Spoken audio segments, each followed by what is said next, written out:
Dr. Lakita Carter. I am a licensed psychologist and the owner and CEO of the Institute for Healing in Owings Mills, Maryland. What inspired you to create the Institute for Healing?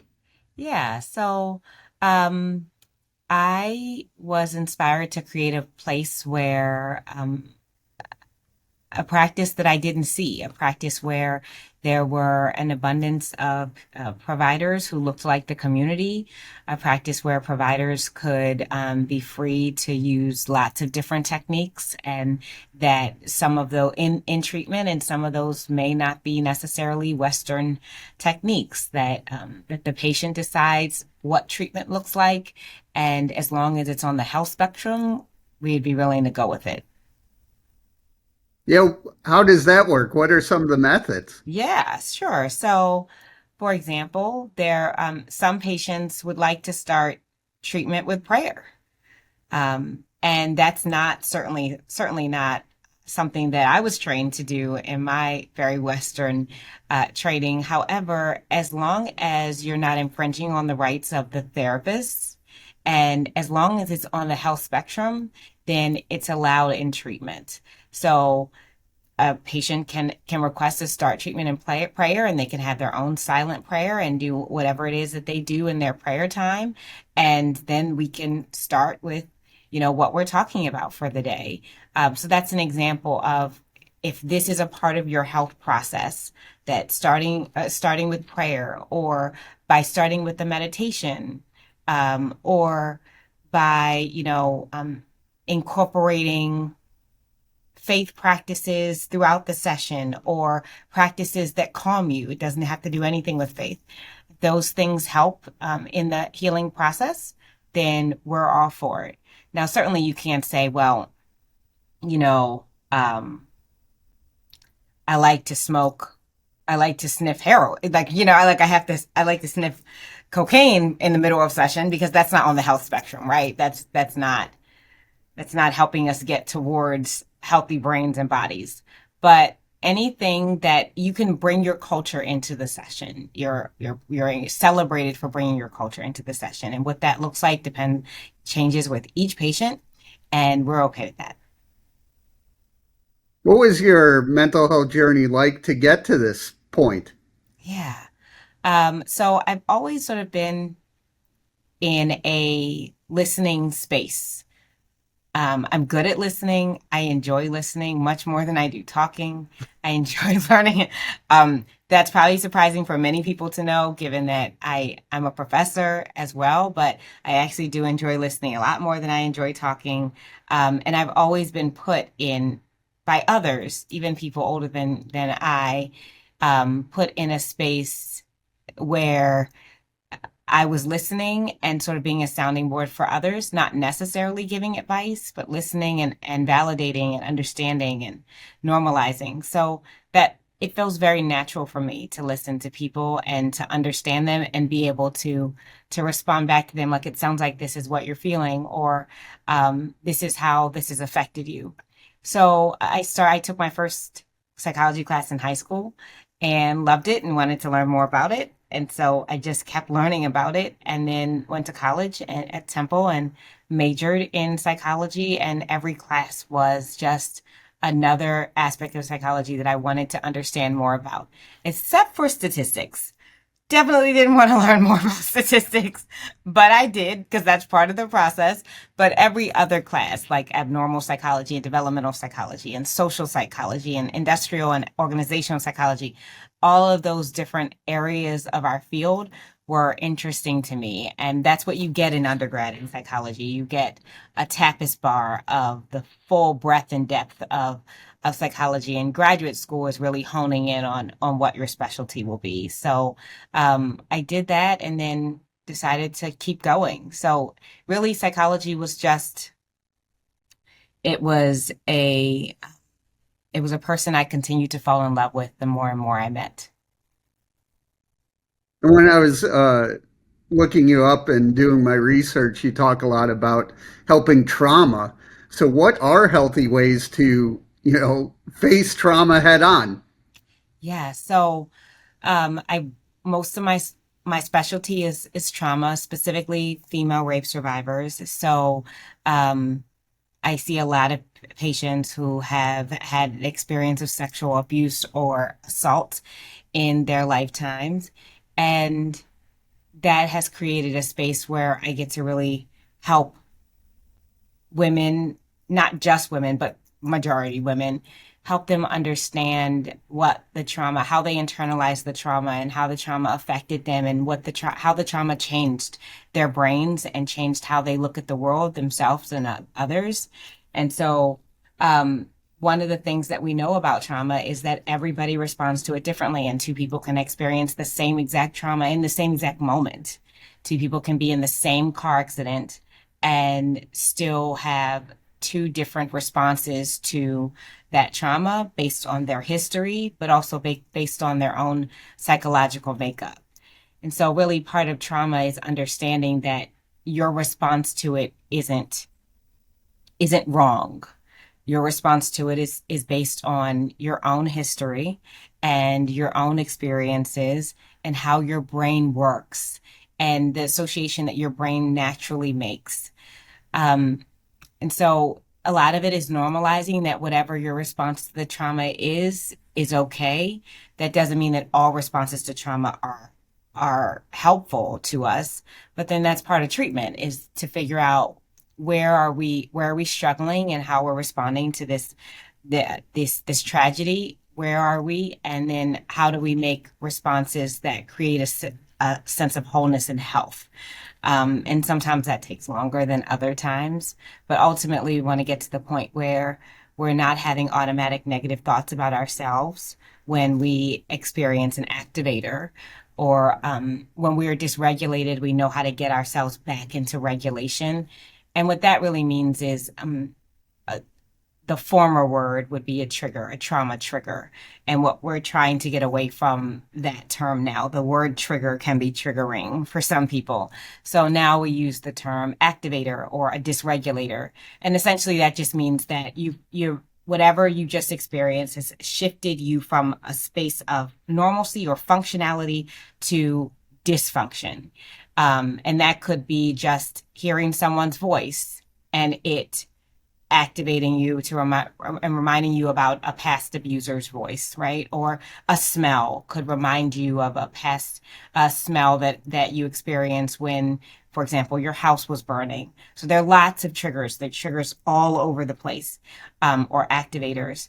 And so what we want to do is we want to understand what's your automatic thought around or an automatic response to those activators. And then we want to slowly try to shift them to something else so that they don't create a space where for the next 5 hours you can't work or you can't enjoy your family because your body is trying to respond to this sense of unsafety, even though there is no threat.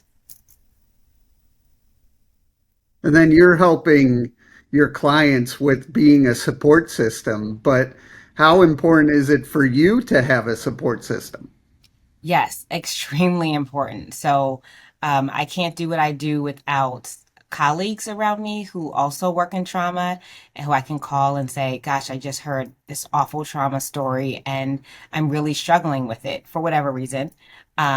Because I also have a history, right? So and I also have a temperament and I also have a personality and I also have experiences that bring me to the space, just like my patient has experiences that bring them to the space. And so we're sharing this space. And while my job is to make sure that what comes up for me doesn't enter the room most times, um, that doesn't mean that it doesn't. It just means that my job is to keep my focus on my patient. And so I use my colleagues a lot to process what's happening, what happens for me in the room. We would call that consultation. I also have family and friends. I do a lot of self-care. I have self-care practices that I do every day, routinely. Some of them are routine, others of them are spontaneous, but I do self-care practices every day to make sure that my brain and body are taken care of. There are also things that I avoid to make sure that I'm taken care of. I avoid certain parts of our society and certain experiences like the news. So I read the news. I don't watch the news. because I hear about trauma all day long. That's my job. So then turning on the TV and listening to an hour's more worth of the awful things that are happening in my city, in my state, in my country, in my world are they what I learned about myself is that there's an overload point.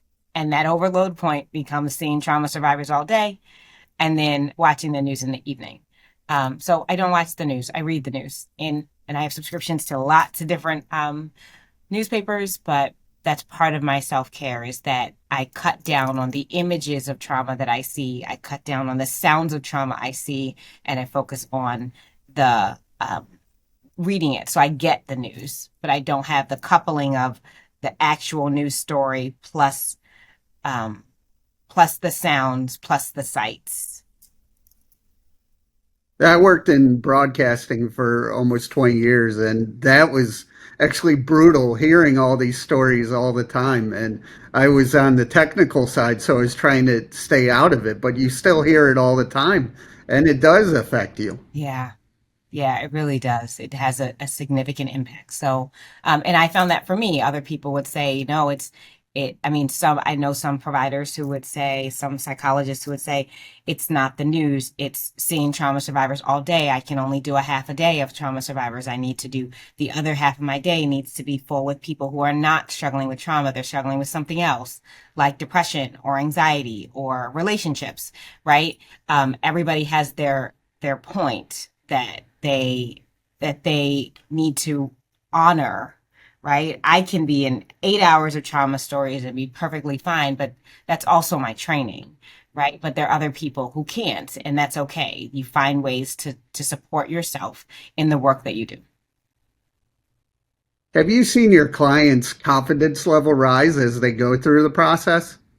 Yeah, I think I mean I have some amazing success stories of patients who have come physically impacted by their trauma. You know, they're shaking, they're they're weeping consistently, they're not sleeping, they're not eating, and they've gone from that to getting remarried. They've gone to that to starting a whole new life and being able to look back and say, wow, that was a really difficult time, but I did the following things to sort of help me manage my trauma and my stress levels, and I'm feeling so much better. Like I always tell people, my job is to put me out of my job for one patient. My job is to end my job with you. And so if I can see you and we can get to a point where you're feeling healthy and you're functioning and you have coping mechanisms so that every time something pops up, you don't necessarily need to come back to treatment. Nothing wrong with revisiting treatment. Many times, I have many patients who have seen me 3 and 4 times over the course of their lives. They come in and out when big things happen. But my hope is that after we finish treatment, you can navigate the smaller things that happen much more easily because you have coping mechanisms that we came up with for your trauma, but that you can apply to many other aspects of your life. When you hear those stories, how does that make you feel? I always feel grateful. It's the most overwhelming feeling that I have is gratitude that that I've been given the gifts that I've been given, and that I appreciate those gifts. Like I love what I do. I love what I do. I remember I was sitting at a picnic I was sitting at a cookout um, with my church, and a young lady came up to me and said, "I'm thinking about majoring in psychology, and I want to know, do you like your job?" And my mom was sitting next to me, and she goes, "Oh my gosh, did you just say, does she like her job? Oh my gosh, she loves her job." And I thought, well, it's great. It's great that the people who love me know that I love what I do. I did, and I was like, yes, I love my job. Yes. So the feeling is gratitude that I get to use my gifts and my talents, but also my words to heal people. It's why I named my practice the Institute for Healing. It's not, for me, it wasn't really just about counseling. It wasn't just about therapy. And it's about healing, and healing comes in many forms. Healing can come from a hug. That's not to say that I hug my patients, but healing can come from a hug. Listening is part of healing. In fact, I believe that the first act of love is listening. That if you think about the people that you would say, I know they love me. I know they love me. I'm sure about it. The majority of those people are people who listen to you. How does helping people's healing help your own healing process? Well, I mean, my my I my healing process is also helped by treatment. It's also helped by therapy. So I don't use my patients to heal me, although sometimes they do. Sometimes they say things and I'm just like, oh, that was such an amazing, quote, or that was such an amazing thing that you said. I'm going to take that with me. I'm never going to forget that. And I do. I have things that patients have said to me. I'm just like, oh, that was something that I need to constantly remind myself of. But I don't use what I do for healing. I do have my own healing practices, including spirituality, including therapy, including my self-care is part of healing for me. So yeah, I use a combination of things. I do for me what I suggest that my patients do, which is create a toolkit of things that you use to keep yourself in a positive headspace and to keep your stress as low as possible. That doesn't mean life is gonna life. So if things are gonna pop up that send you off kilter, that spike your stress levels, and when your coping mechanisms don't meet your needs, then let's start treatment. Or when you're or when you believe that they won't meet your needs, let's start treatment and add one more tool to your tool belt. So yeah, I think everybody should have a tool belt, and the tool belt is the belt that holds the tools that you need to sort of help you maintain low stress levels and a sense of mental wellness. Um, and I want that tool belt to be full. I don't want people to walk around with a tool belt that has a hammer on it. There's a Japanese saying, if you only have a hammer, you see every problem as a nail. And I want my patients, I want everybody I know to have a tool belt that includes a wrench, a flathead screwdriver, a Phillips head screwdriver, a level, a tape measure, all of these different tools that we use that we pull out when we're stressed and we say, okay, I'm stressed right now. Let me do this. And then if that doesn't work or it's not enough, if it doesn't get you over the hump, all right, then I'm pulling out another tool. I'm going to do this now. Right. And we keep pulling out tools that we need to address the stress level that we have until we have gotten ourselves back to a point of wellness.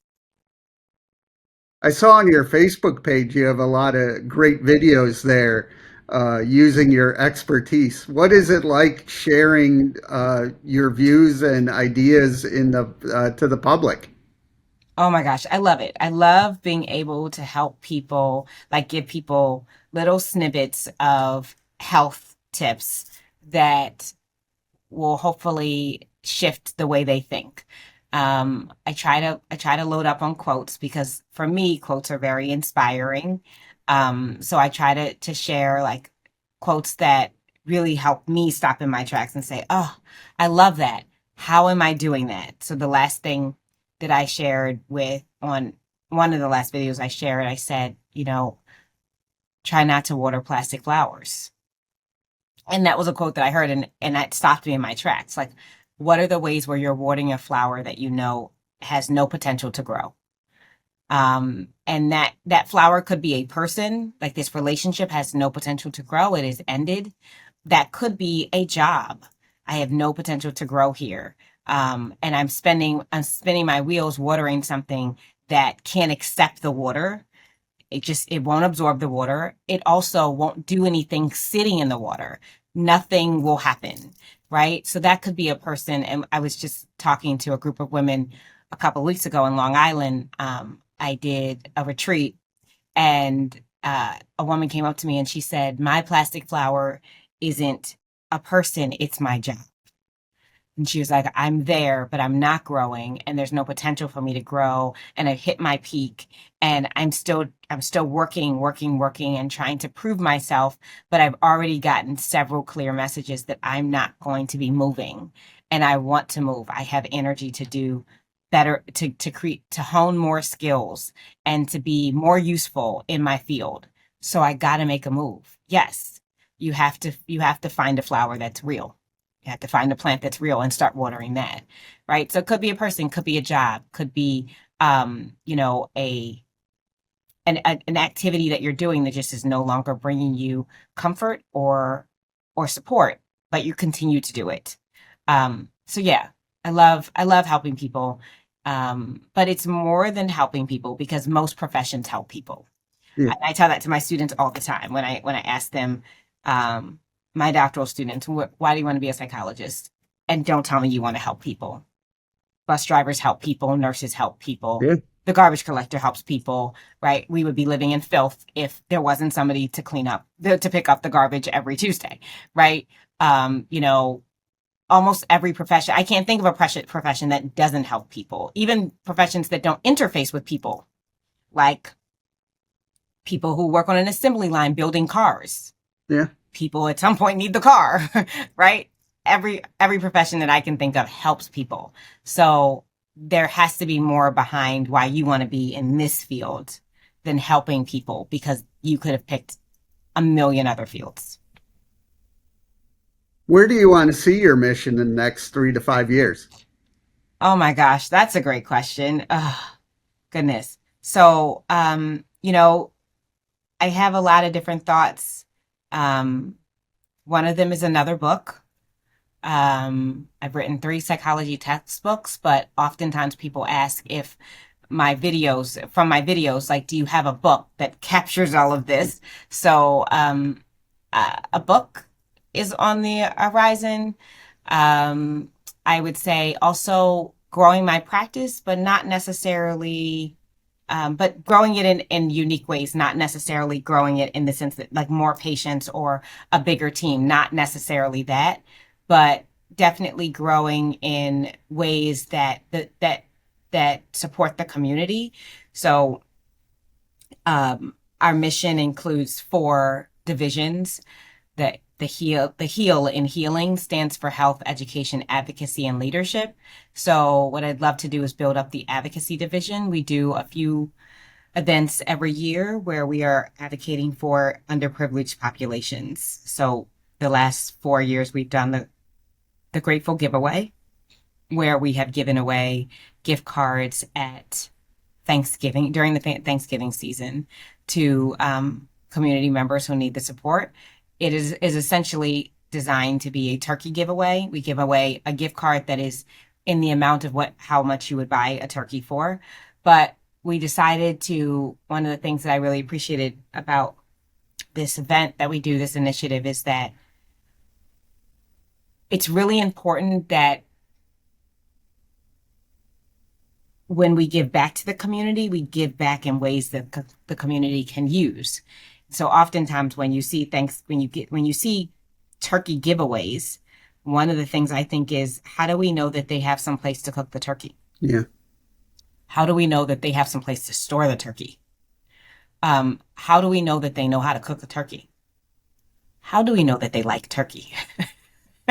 I mean, just because it's Thanksgiving doesn't mean that everybody's eating turkey on Thanksgiving, Yeah. right? And so the idea was, let's give a turkey giveaway without the turkey, a turkey-less giveaway. Let's give the amount of a turkey because the community member might love turkey and might know how to cook turkey and might have an oven to cook a turkey and might know and might want turkey, but diapers are more important.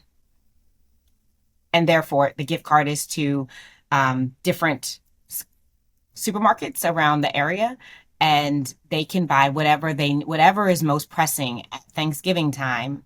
They can buy. We're also mindful that at Thanksgiving time, children are home more, right? They Yeah. don't have access to school breakfast and lunch. So maybe what you're using your Thanksgiving gift card on is lunch meat and frozen waffles because they're going to be home Thursday and Friday. Some schools Wednesday, Thursday, and Friday. And so there's more pressure on parents to, okay, what is there gonna be to eat in the house? Because you're usually depending on the school to provide those 2 meals. So yeah, that's part of our advocacy. That's part of our philosophy that as people who have health privilege, we're responsible to support those who have less privilege than we do. So I'd like to build out the advocacy division a lot more and do um, more advocacy work, more support of the community, and bring in more other business owners who can support and help that. So for the Grateful giveaway, we've had 4 business owners who contributed to buying gift cards as well. How can people reach out and learn more? Oh yeah. So you can follow me on Instagram, Dr. LD Carter, or Facebook. And that's the easiest way to get to me. I do answer my Instagram. I'm the only person who answers my Instagram messages. There are no other people behind the scenes answering my Instagram DMs. So if you want to reach out, if you especially if you are a patient who needs support, I send people referrals all the time. But also, if you're a business owner who wants to get involved with the Grateful giveaway, certainly you can reach out too. We've done it for the last since 2021.